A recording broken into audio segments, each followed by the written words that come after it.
I can do the little reaction. Okay, now I'm joined by Hudson Yang, who's famous around the world for Fresh Off the Boat.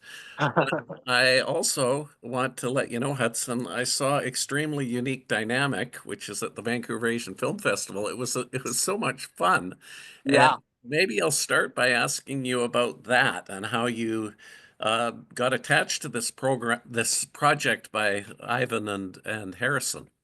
Yeah, I mean, the truth is, it's a little fun. Ivan and Harrison are friends of mine, and they were just reaching out and saying, like, hey, we want someone to come onto this show. And they basically pitched as, like, just have fun. Like, it's improv, just do what you want to do and just have fun with us on set. And I was like, okay, sure. I have no plans today. Let's do it. And then that was it. I hopped on for literally one day and we filmed it, and it turned out hilarious. Like, can't complain. Yeah, no, it was a lot of fun to watch. It Yeah. also had some interesting observations about representation of Asian actors and going Yeah. through and actually gave Fresh Off the Boat credit for uh, playing an instrumental role in kind of normalizing the presentation rather than the stereotypes. So I'm Yeah. wondering what your thoughts are, Hudson, about the evolution of the portrayal of actors of Asian ancestry on screen Yeah, in I North think America. it's a really interesting question because, luckily I've been around for a big portion of the major changes recently. Of course, it started, decades ago. I'll even say back like 30 years ago now with All American Girl. That was like the first step that it took. And it wasn't a big step, but it was a step we needed. And then, Fresh of the Boat came and we were able to make a big break towards normalizing Asian American faces in media and making people see that we're not just, we're not hard to sell. And I think recently we've come to this big turning point where now we have Asian American faces everywhere, and we're not there yet. We're not at the end, but we're making big strides every day towards creating more spaces for Asian Americans to not only be actors but be creators. And I think that's the most important part is we're now able to tell our stories without having gatekeepers blocking us specifically because we're Asian. Um, which is like it's amazing, especially for someone like me who wants to continue in the industry and even expand into like writing and directing. Yeah, well, you've actually done like produced works as well, haven't you? So, Couple. Well, yeah, yeah. And one of the you're also at the Vancouver Asian Film Festival yeah, and being celebrated in this way. yeah. What drew you to decide to participate in a film festival in Vancouver? I was just when they reached out to me to be an ambassador this year, it was just honestly I was a little shocked because obviously I'm not Canadian and I didn't really understand the connection, but kind of going there, I was working with them a little bit ago, and then being invited this year, I realized there's like it's small but mighty. There's a lot of power behind VAF, and it was really just an incredible honor to be part of this organization to help showcase more Asian American talents and more talents in general. And they're always so sweet to me, so I couldn't say no. Okay. The other thing I'm curious about, Hudson, is your ancestry goes back to Taiwan. Yes. And I actually work with a bunch of Taiwanese people, Oh Taiwanese wow. immigrants. So, Yeah. and it's really interesting to see how much they love their country and watching the challenges, but also talking about their distinct identity, Yeah. which has been forged by waves of colonization and coming to. And I'm wondering for you, as somebody who's American, how much of that influences you and the person you've become? That's a tough question. Definitely a tough question. I mean, we live in this world right now where honestly it's scary because not only Taiwan but a lot of countries around the world are always afraid of losing their identity. And also I grew up in this country where identity has kind of been shifted into a singular entity where I am Asian American, but no one really says Taiwanese American or Chinese American. It's Asian American.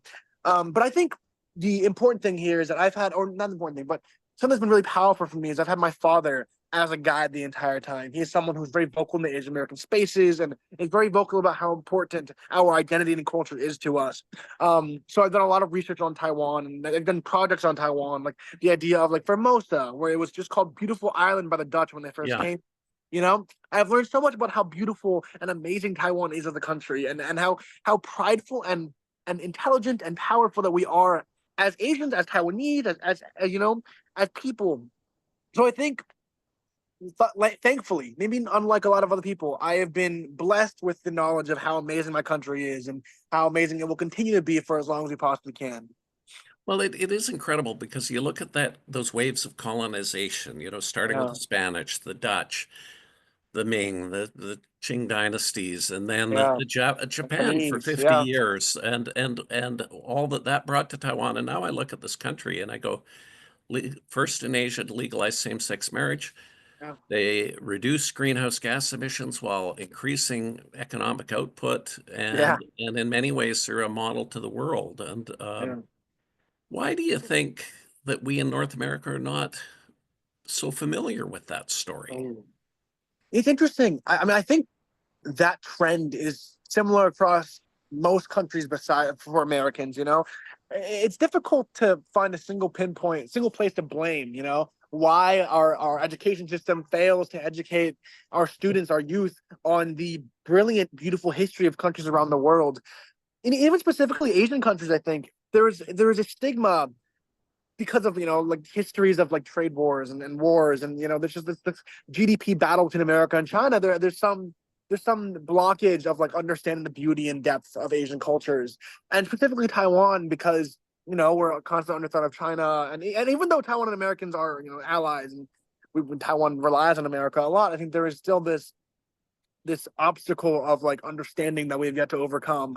But I do believe that this coming generation, with the advances in technology and the popularity of social media, we have made large strides to understanding not only Taiwanese but global culture, to a depth that hasn't really been seen in a while. And I'm hoping it continues. Even though a lot of our public culture has become kind of like a little bit brain rotty and simple and shallow, there is still behind that a depth of education and knowledge that is hidden in the social media networks.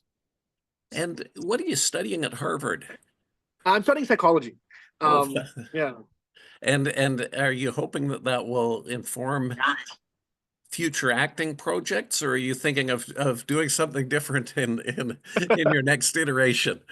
No, I think the goal for me is I came to college less so as like, oh, I need to find my purpose, because I think I kind of already found it, and more so I need to live. I grew up as a child actor on television show for most of my life, and it kind of took away the normal sense of childhood that most people get. And I decided I could skip college and go continue acting and keep my face in the on the screen, but I'd be missing out on an important part of life that everyone gets a chance to do that I don't want to miss out on. So I'm taking some time to work on acting. I work on school, but not giving up on acting. If someone do auditions, someone honing my craft, I hope that the psychology major will help me not only in acting but in writing and directing and just living. That's the best part of psychology, is that it's so dichotomous in the fact that I can take it into anything. Yeah, well, it's fascinating because there's cognitive psychology, there's Jungian psychology, there's all sorts of There's places a you lot. can go. Um, Yeah. as far as your acting career, what role was the most meaningful for you? I mean, there's only one choice here, honestly. The most obvious choice is fresh off the boat, Eddie Huang. It Yeah, was I was wondering if it was the most obvious because sometimes it isn't.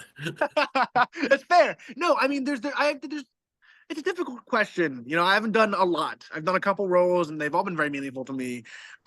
If I had to exclude Fresh off the Boat, I did this short film, not short film, this movie called Honor Student, which I thought was very important to me because it was my first step outside of the kind of like constraints that were given to me as a child actor. It was my first dramatic role. It was very serious, and we made the short film circuit, or made the feature film circuit, and it was a very difficult role for me to actually play, because I had to play a school shooter, and I had to kill, and I had to find this depth of emotion that I haven't had to really find in Fresh the Boat. So that would have to be the most like challenging, and it kind of reinvigorated my spark for acting, I would say. Interesting. And I'm wondering, Hudson, do you speak any Asian languages? Like, do you speak Taiwanese, Hokkien, or Mandarin, or any?